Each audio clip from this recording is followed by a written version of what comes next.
Dr. Leona Allen, and just a little background about myself. I am a licensed chiropractor, but I also specialize in functional nutrition. Not too long ago, I guess about 2008, when I had my first child, my health took a turn for the worse. I learned I was pre-diabetic. I had gained about 80 pounds. I became severely fatigued, had some digestive issues. I had fatty liver and a lot of other hormonal mood issues as well. I was dealing with depression, fatigue, and where a lot of people think that's what postpartum, I think a lot of that has to do with just your health, because growing a baby inside of you is a lot of stress. So I wasn't feeling well, and I had the second child and gained even more weight, got even more sick. And then that's when I had to realize, what am I doing wrong? What's going on with my health? What's going on with my body?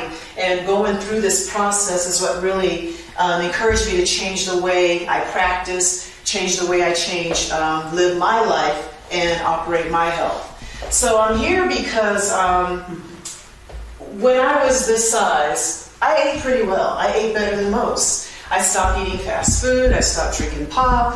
I was organic mostly, but I was still dealing with these health issues. And I'm like, what's going on? I was pretty active, but I was still sick.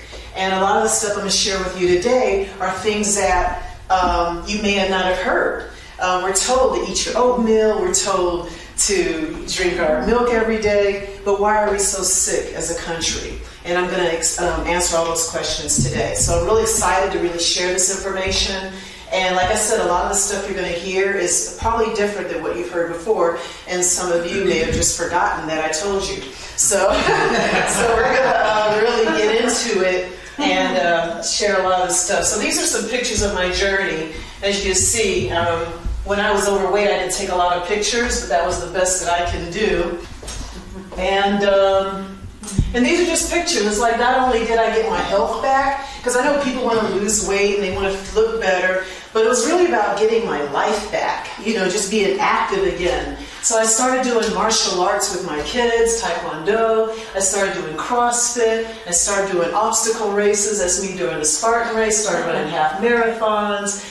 And here's some more big pictures of me here. So I really just wanted to live life again. And when I'm working with people, the best thing I like to hear is, losing weight was great, but I got my life back. I got me back. Because I had my children at 36 and 40. And really what I wanted to do was be in my children's lives for as long as possible. And I just feel like I can do that. I can keep up with them, and we really have a good time.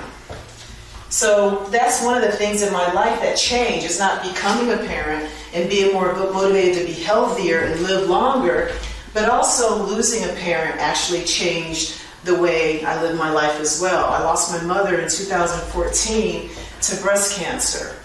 And once again, she was relatively healthier than most, did all the right things. So that's what I'm saying. Sometimes you just realize that diet just isn't enough. There's so many underlying issues that we need to address to get well. Because we think if we just start changing our diet, everything's going to be okay. So I'm going to go into those other things that we need to address, and not just eating salads and drinking water every day. It's really deeper than that. So losing her was a shock to me.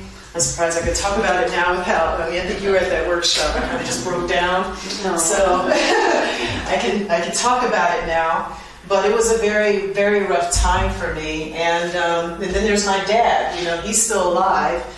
And he's 73, but he's been a diabetic since his late 30s. So on tons of meds, going, hospital visits here and there. One thing, it's about not repeating those patterns. I want to live differently. Now, as I share stories throughout the talk, I'll talk about what triggered my mother's health and why she ended up passing early of breast cancer at only 63. And really share more about my story, and we got some people out here that can share their stories as well. So really it's about life and being there for your family. And a lot of you here are sisters, mothers, grandparents. And my passion is to really help people be there for those that you love. So that's really my purpose here today. Okay, so that's a little bit about me, but I want to know about you, and a couple of you could share.